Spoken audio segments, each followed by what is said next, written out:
नमस्कार दोस्तों, आज हम बात करते हैं अस्थि संधियों की संख्या, उसके भेद और स्थान। यहाँ पर केवल अस्थि संधियों का वर्णन ही अपेक्षित है, क्योंकि पेशी, स्नायु और शिराओं की संधियाँ असंख्य होने के कारण वर्णन ये नहीं है, क्योंकि वो हमारे शरीर में अनगिनत होती है। ये संधियाँ 3 प्रकार की होती हैं: चेष्टावान संधियाँ, अस्थिर चेष्टावान, स्थिर संधियाँ। आधुनिक मतानुसार संधि के प्रकार। आधुनिक मतानुसार संधि 8 प्रकार की होती है: कोर संधि, उदूर्वल संधि, समुदक संधि, परतर संधि, तुंद संधि, वायुतुंड संधि, मंडल संधि और शंखावर्त संधि।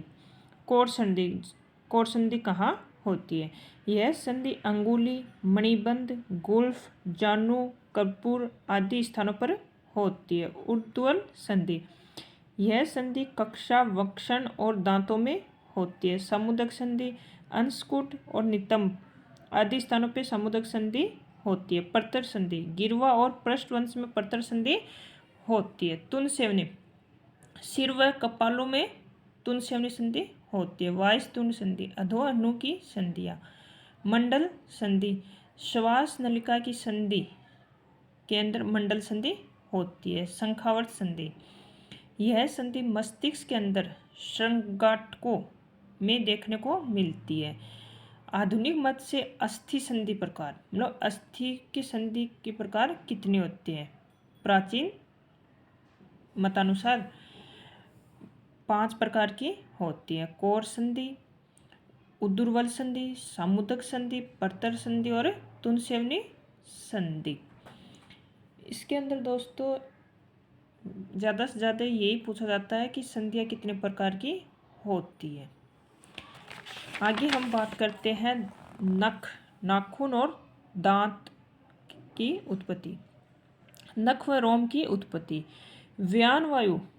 वायु कितने प्रकार होती है? 5 प्रकार की होती है, जिसमें से व्यान वायु के द्वारा प्रेरित होकर मेदगत रस का एक स्थूल भाग धमनियों के द्वारा पुनर्दमन क्रिया से शिरा मार्गों में पहुंचता है तथा शिरा मार्ग के द्वारा ही शरीरात्मा अस्थियों में चला जाता है तथा अस्थि धात्वाग्नि से पाक होता है। वहाँ 5 दिन व 1.5 घड़ी तक रहता है, मतलब 2.5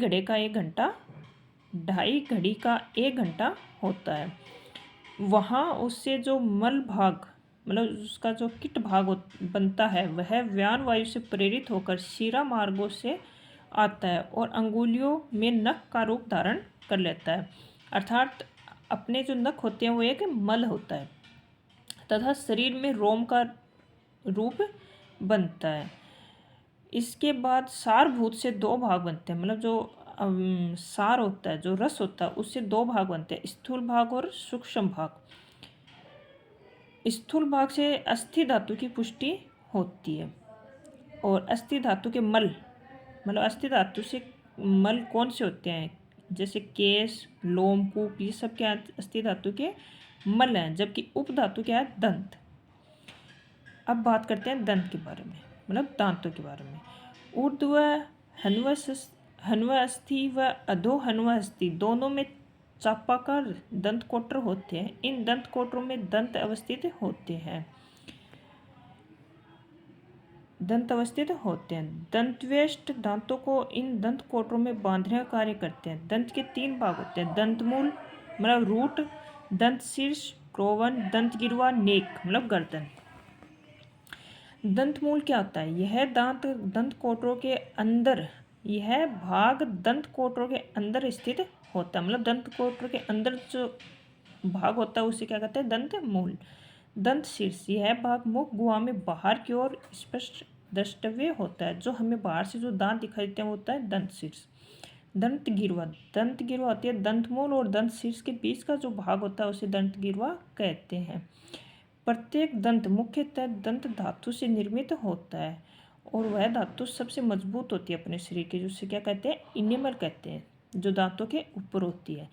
प्रत्येक मनुष्य में दंतोत्पत्ति 2 बार होती है।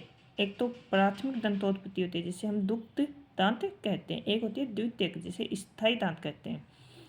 दुग्ध दंत की संख्या 20 होती है। चैवर्णक 4, रदनक 2, कर्तनक 8, रदनक 2, चैवर्णक 4। इस तरह से कितनी हो गई? 20 हो गई। आगे बात करते हैं इसकी उत्पत्ति काल, मतलब किस टाइम में कौन से दंत होते हैं।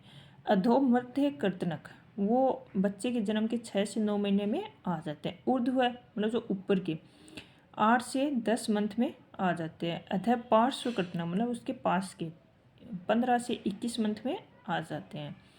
रदनक, जब बच्चा 16 से 20 माह का होता है, महीने का होता है, तब उसमें रदनक आ जाते हैं। द्वितीयक चैवर्णक, 24 महीने का जब बच्चा होता है तब उसमें द्वितीयक चैवर्णक आ जाते हैं। फिर होता है द्वितीयक दंत, उसकी संख्या होती है अपने शरीर में 32।